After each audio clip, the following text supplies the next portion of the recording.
There's always a gap between constitutional values and societal norms. Although the state instruments and institutions are about bridging the gulf, we fail to do so. And people are not inimical to change. Let me give only one example. When Narendra Modi demonetized 87% of the currency, I don't think in the history of the world, any king or dictator or monarch or prime minister or president has ever dared to do that and survived in office. The ordinary people of India who actually paid the price, I'm not going into merits and demerits of the policy. It's a fact that millions of people were directly, personally impacted. But they said Jindabad to Narendra Modi and they happily accepted the pain in the hope that something good will emerge.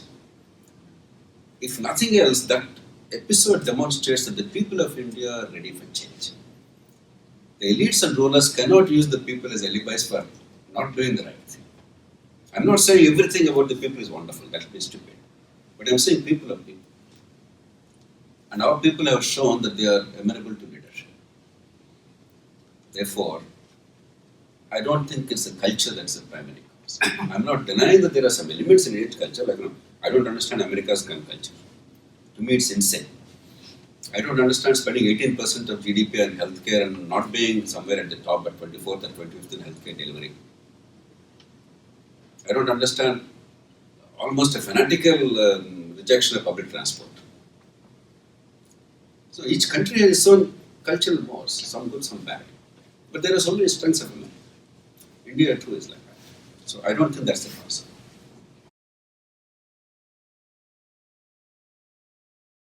Doesn't matter.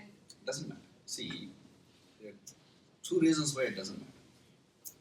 Reason one is we must focus on institutions, not individuals.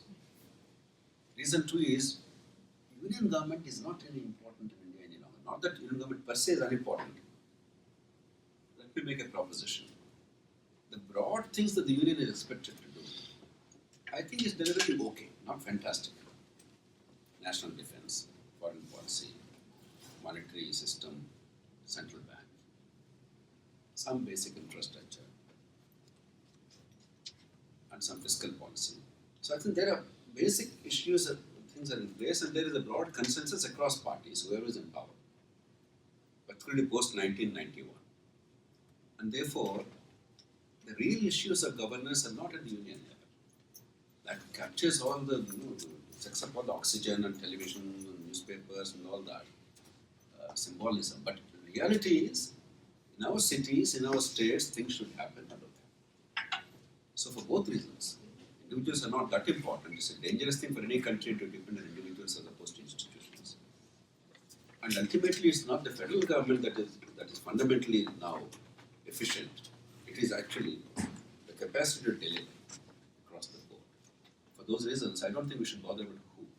We should bother about what happens. In India, we have everybody's talking about their own parties, their own opinions of. In India, it's such a big democracy in India. Why we not having a debate, open debate between the leaders who are contesting for the prime minister or the chief minister? That's my first question, sir. And next question is, the leader like you started such a great objectives that you have, great inspiration, great opinions that you have. You want to do something for the country. Why you just stepped out of the situation that you have? Why you not keep continuing doing that? I know it's not your I don't say that. Take the second. I'm continuing to do that. Yeah. I mean, the thing is, you have a goal. Obviously, our goal today when we're discussing this is how do you make our democracy work better? How do you fulfill our potential as a nation? I'm not talking about market, that's you're all much better. I'm talking about the state part of it. Market does its job, but if the state doesn't do its job well, the market, however good it does, there's a certain limitation. That is our broad hypothesis, right? Rule of law, quality education, healthcare, infrastructure, public order. If these things are reasonably in place, then we can go about our businesses as business. I am perhaps one of the first in recent times to tell the people of India that you cannot ignore politics. You have to be engaged. And the price you pay if you ignore politics is the governance of bad, what Plato said long. So I cannot argue against people's political engagement. Yeah, But at a point of time, the manner of engagement must be chosen on the basis of the circumstances. It's a tactical issue. It's not a moral issue. But I am the one who coined the expression politics is a noble endeavor at a time when politics is reviled across the board. But today, for the reasons I stated partly, there's immense money power. Take the states where Loksatta is primarily operational. Andhra Pradesh, Telangana, Karnataka and Tamil Nadu are some of our better areas of operation. For an assembly election, you talk about 25-30 crores. I mean, even by American standards, these are ridiculous sums. I don't think at state senate level in the US, these kind of sums are heard of. And the kind of party machinery you require, apart from the money you have to spend during elections to buy the vote, the machine you have to maintain through the 5 years for the reason I stated, 200 workers for each assembly constituency on an average. So the burden on the system is extraordinary. Unless you are willing to do what it takes to survive, and that means become them, then they are not required at all. You have no chance. In any case, your purpose is not to survive. Your purpose is to transform. For that, if electoral path is one option, by all means, from time to time.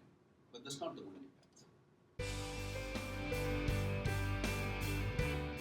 It happened. It will take time because we have not yet come there.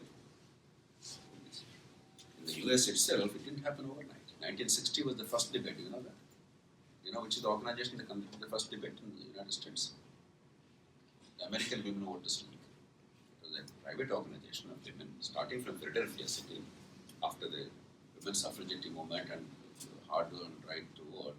They realized that nothing much happened, you know. All these advocates and NGOs who think right to information, India will change. Something else, India will change. They all believe and try to make others believe, right? Women's right to vote, America will change. Nothing much changed. So a few thoughtful women in Philadelphia, they got together, they decided almost exactly what FDR, Loksatta are doing. In many ways, I think it's not necessarily inspiration because I was not fully aware of what they did earlier, but we more or less imitated what they did, what they have done. Try and understand what are the institutional problems and then systematically address them. As part of that, they kept arguing for debates. When they held a press meet in 1952 in Cincinnati, 2 pressmen attended. Nobody bothered. 1960, because of the compulsion of circumstances, John Kennedy, a freshman relatively, he wanted to be known, and his team thought he was photogenic and all that, and sexy and youthful. So they wanted TV. Richard Nixon, who was vice president twice already, and he had got already a significant global profile, he thought what make mincemeat of this fellow. Nixon was supposed to be a great debate. So for that curious reason, both of them wanted it. Normal incumbents don't want it. Many people believe that the election was lost by Nixon because of the television appearance. The poor chap was sick that day and he was sweating and he didn't understand the television as a medium value. It was good ideas and all that. Visuals are more important than the content, etc. Ultimately, he lost by a very narrow margin. For the next 16 years, there was no debate in the US. Nobody wanted it. Again, 76, another coincidence. An unelected man was president. After Nixon resigned, Jerry Ford was president. So he wanted to reach out to the country. An unknown governor of Georgia was his rival. He wanted him known nationally. So both wanted debate. So 76 was the next debate. That practice continued, and the same American Women Voters Law conducted these debates until 1988. Then they transferred it to Commission for Presidential Debates. In a country like America, such an innovative country, technology-driven country, with democratic experience of 400 years, it took from 1950s to 1988 to become institutionalized. It will take time. That's not a big issue, but definitely we will get So, it. there's a question, sir. That's why I said I'll need a Give us a chance. Yeah.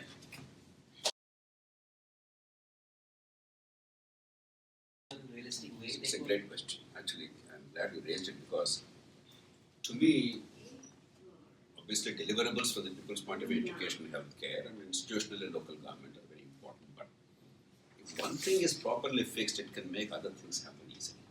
And that is rule of law. We We're not focusing on that because normatively we have rule of law. If you go by laws and procedures, everything appears to go. But the reality stinks. I think we all know enough. I don't have to describe the symptoms. There are several things that we've done. Actually, we have been privileged to be able to participate in some of those things. But then, in any country, it takes long for the results to flow.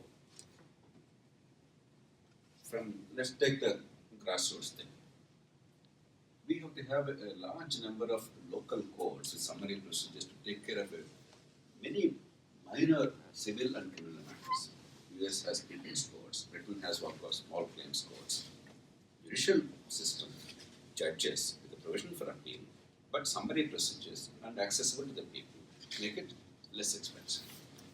Rest of the world has done it. And with that intention, we have propagated the idea of local courts. In 2009, law was enacted. It's now, unfortunately, the then law minister, Richard Bharadwaj, said, Jayaprakash ji, we aisa karenge, Gramnyalaya karenge. I said, let's do for the whole country, but all right, at least something is better than nothing. You can't, beggars can't be choosers. But it's a good law, not implemented. Now 10 years. Only the other day in Andhra Pradesh, Telangana, the High Court said, why don't you? And the Telangana government said, we will implement. One says, no. It's taken so many years to begin to talk about implementation. When the law says you shall have local courts.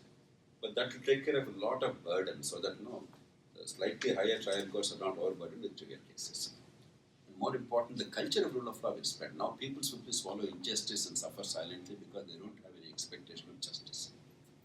And they take either recourse to rough and ready methods or bribing the police officials or going to a gunda or suffering.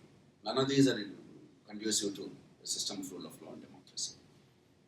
The second is in trial courts, the number has to be increased, procedures have to be altered, both civil and criminal. I'm just being telegraphed. Some efforts are underway, but that's a little harder because the lawyers, once they're attuned to certain procedures and delays, and that's what is their bread and butter, they seem to be quite happy. I'm sorry I have to say this. There is no pressure from the legal community, legal fraternity to alter it because they think this is good. The higher courts, appointments stink. The best simply don't go to higher courts, mostly. Occasionally some competent people do go because legal profession is very attractive. If you are a competent lawyer, you make a lot of money in India. Sometimes, tons of money, even by American standards. To be a judge is not very attractive. And the process of selection of judges is anything but satisfactory.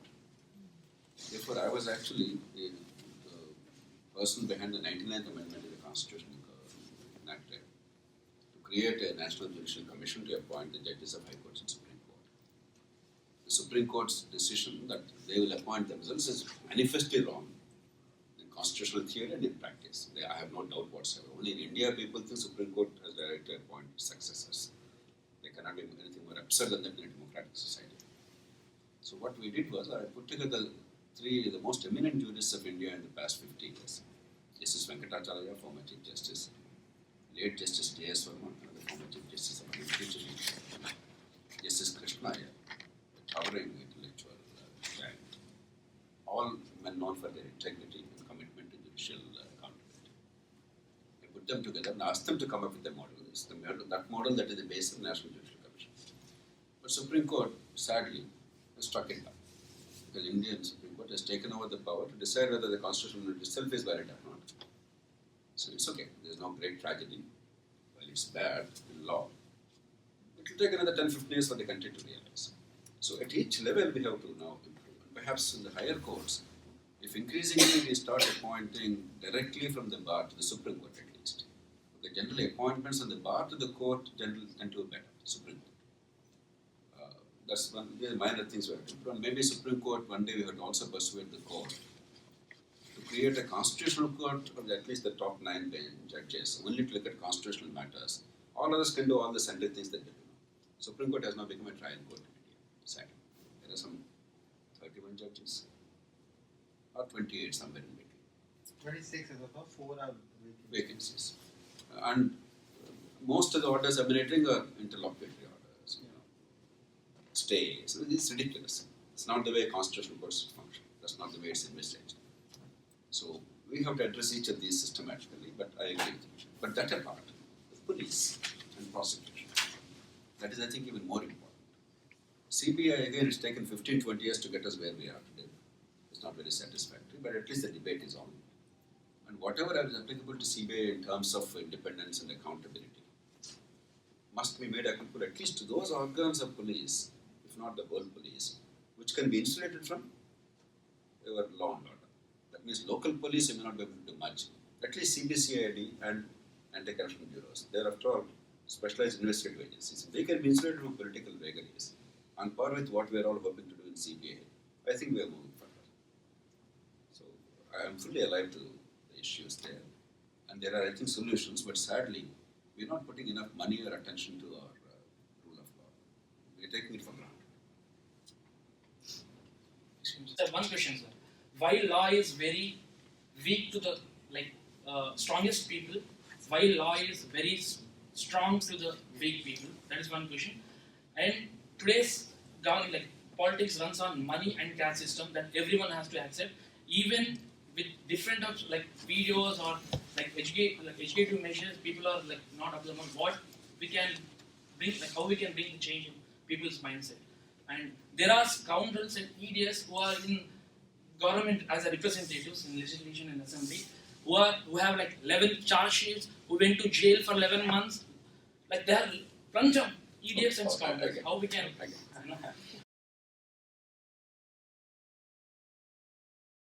The first two questions actually we addressed. See, there is a reason why the political system is mired with money, power, and other things. That's what I'm trying to highlight. Instead of blaming politicians saying you're all crooks and you're all bad.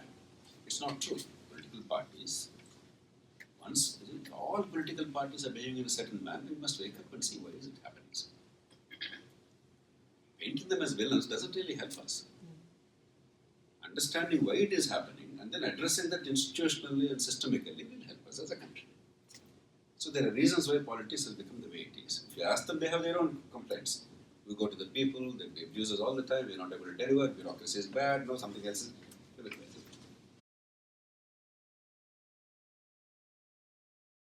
The second question about why the law is right is might in India, or might is right in India, we already addressed that. There is no rule of law here. Normatively on paper it is there, but in reality it's not there.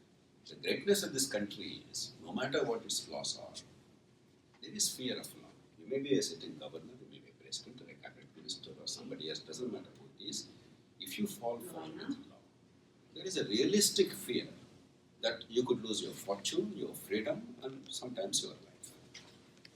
Perhaps sometimes, even the law is edgy things. In my view, some of the laws made or some of the rules made about punishment are quite excessive and silly.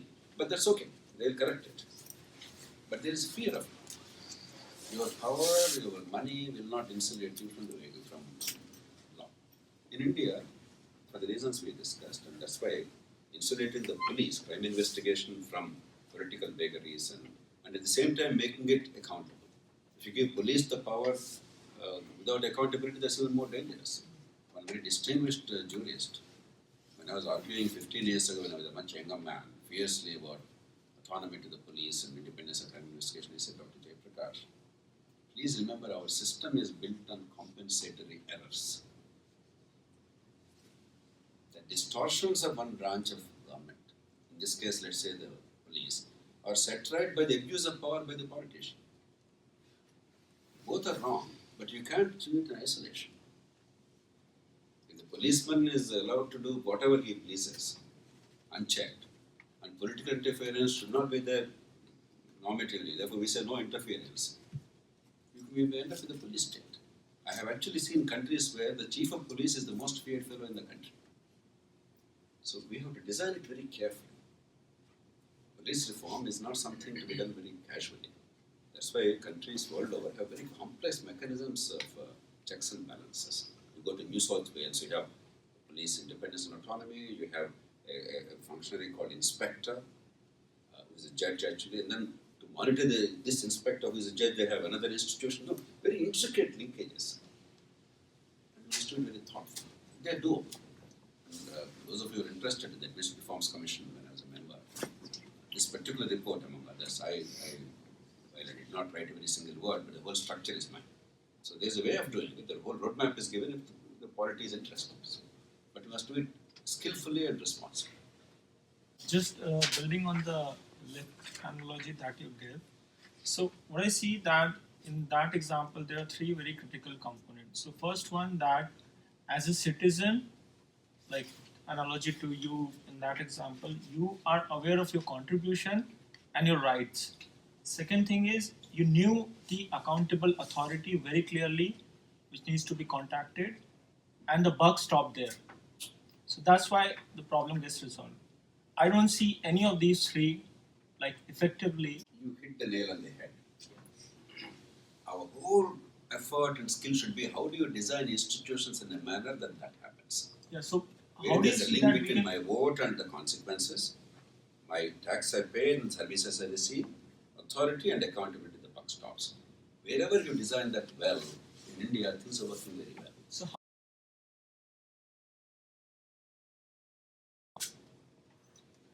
How is more an understanding of systems and comparative politics and management?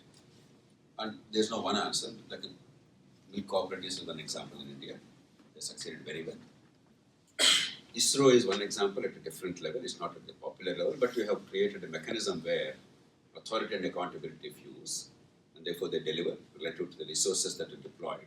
ISRO actually delivers pretty well. Our disaster management in India or election management are two good examples where system actually works. The same crooked or incompetent buffoons suddenly become very competent and efficient people. Because during that time you altered the framework of operation. Incentives are altered. So it's proof again that if you design it right, things will change, outcomes will change. So at each level, local government level, other levels, there are ways of doing it. The second part is a bigger question. Why will the establishment accept it? It's not going to be easy. I fully agree with you. And therefore, what I am now looking at is this is a strategic issue.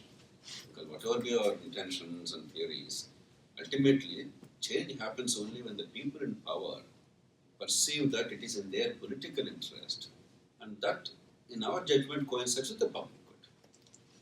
It's not a very lovely way of doing it. The real way is always a compromise and crafting something where we can live with. Each time a significant advance is made. In the next election, and perhaps in the coming several elections, regional parties are going to play a decisive role, which will be the formation of power. Increasingly, they are beginning to recognize, though they don't understand why, that they're not able to deliver even if they have power. They have power in their own mind. Because what is power? In Indian context, again somebody talked about culture.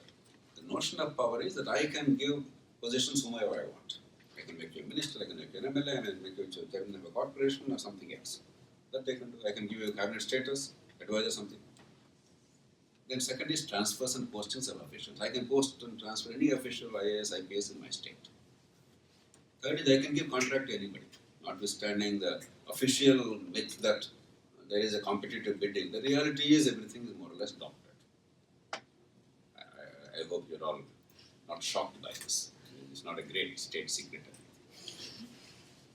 Then I can interfere in police cases and I can protect my own goons and punish my rivals. These are seen as the elements of power. And this power is in abundance in the states.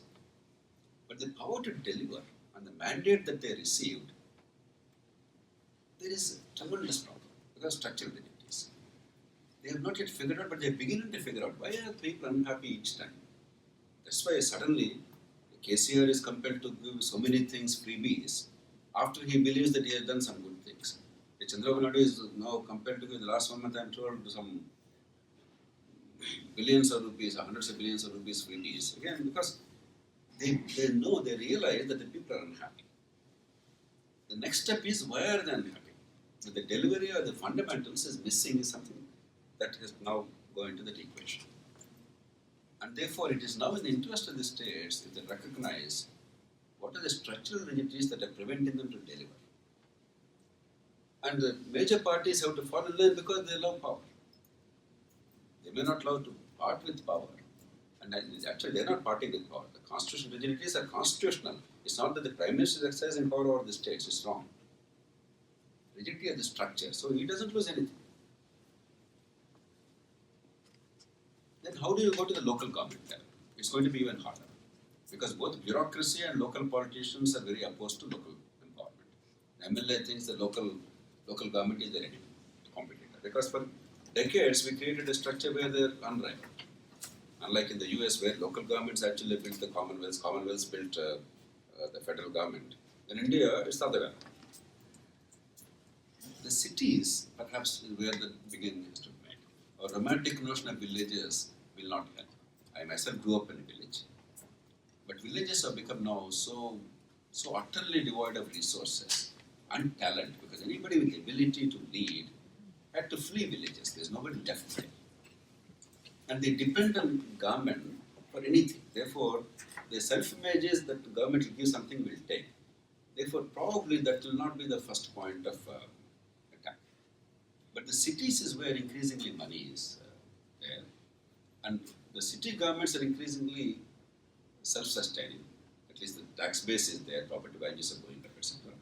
And cities house all the people who have experience, who have voice, who have rising incomes, and who can actually be an important part of the change locally. We converted them into mendicants. Therefore, there's some amount of disquiet there. I think that can be utilized, and we can push the system. At least start with the 51 cities which are more than a million population in India, or something else, depending on each state. I think we must do. But even for that to happen, the structural rigidity of the constitution, in terms of local governments, must go. It's a stupid structure. The states must be free to design, as long as the empowerment is there. That's how most constitutions in the world are drafted. German Constitution, Article 28 merely says there shall be local governments based on universal franchise, democracy, local sovereignty, etc., etc., etc. But the states will make laws about the detailed structure. Whereas we wrote 7,700 words, longer than the American Constitution, with all amendments today, which created overstructured, underpowered local governments. Garbage. And they are so overstructured that they actually are dysfunctional. Because the fellow who is elected can never come back again because the rotation is almost mandated. Reservations with rotation means you kill all leadership. To give one example of the bad structuring. So the trick is that if you do that and then focus on urban areas, I think there is a realistic chance. But it's a challenge. I'm not saying the Assam is